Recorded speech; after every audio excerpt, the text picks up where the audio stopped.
Hope you guys are having a good time. I sure am. I want to tell you about me and my brother Charles Everett growing up in the hills of West Virginia on a small farm. One of our chores was feeding them geese. Now when you feed a goose, they eat and they squirt. They eat and they squirt. Daddy said they had a straight gut. And they also made a lot of noise too. Now me and Charles Everett was always having to dodge what we called landmines. And then if we got to wrestling or something like that, it was just absolutely terrible in our clothes. Well, we were going out feeding one day, and Mama gave me and Charles Everett 2 pieces of that big Joe Palooka bubble gum. Now, we didn't get that very often, but when we did, we crammed that in our mouth and we started chewing. We wasn't talking or anything, because there was always a race to see who could blow the first bubble. And then we're chewing just like this and going. Charles Everett, I'm looking out the side, he thinks he's a little bit ahead of me. So he started and popped out, and it landed right in front of that old big goose while we're feeding. Both of them dived for it, and the goose beat him. And he got mad, and I, of course, pulled mine out, and I knew I wasn't going to give him any of mine. But it wasn't no time until that bubble gum popped out of that old big goose. So I reached over on the ground and picked it up and tried to give it back to him. Well, he slapped it out of my hand. Well, anyway, that got us to thinking. What is the fastest thing that could go through a goose?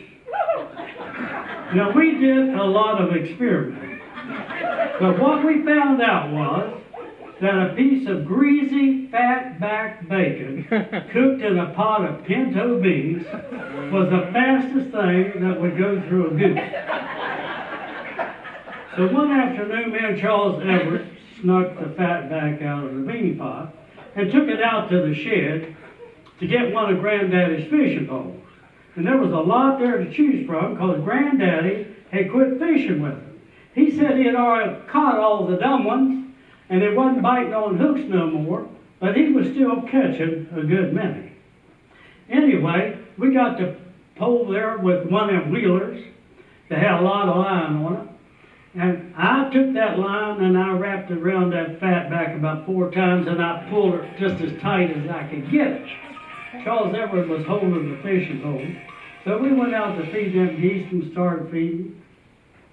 Got it going pretty good, and I threw that fat back out in front of that old big goose. She grabbed that and swallowed it, and in no time, it popped out.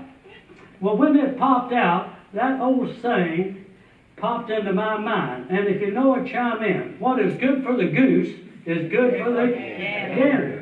And I gave the fat back to the gander. He grabbed it and swallowed it. It wasn't no time till we had 2 of them online.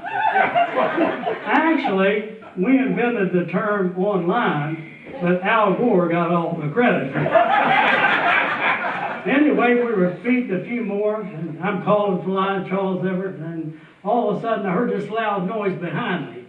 I said, Charles Everett, what in the world was that? He said, that one right there, Aflac, Aflac, Aflac, Aflac. So we got the rest of them online. Well, after them geese ate, they always went down to the pond for a swim.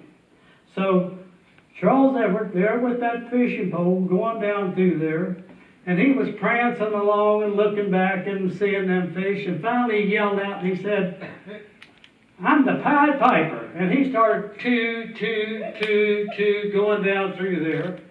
And all them geese in line, and of course I'm here on the end of that thing. I've got sort of the dirty end of this job.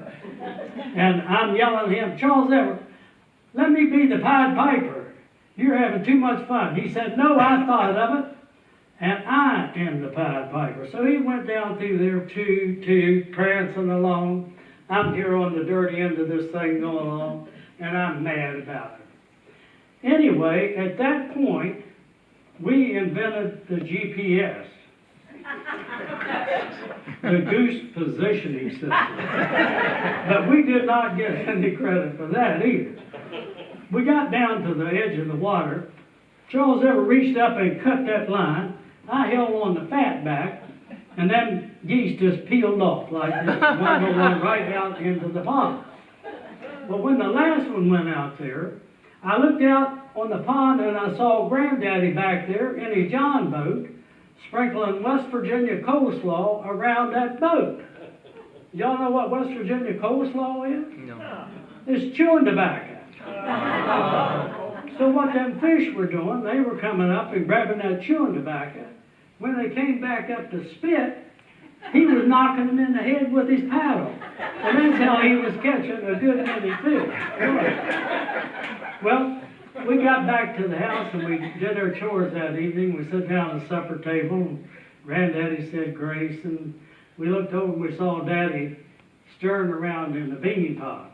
He was looking for that fat back, and I looked up at Charles Everett. He looked down at me and we just grinned, you know, because we knew where the fat back was. Anyway, we finished our chores that evening, and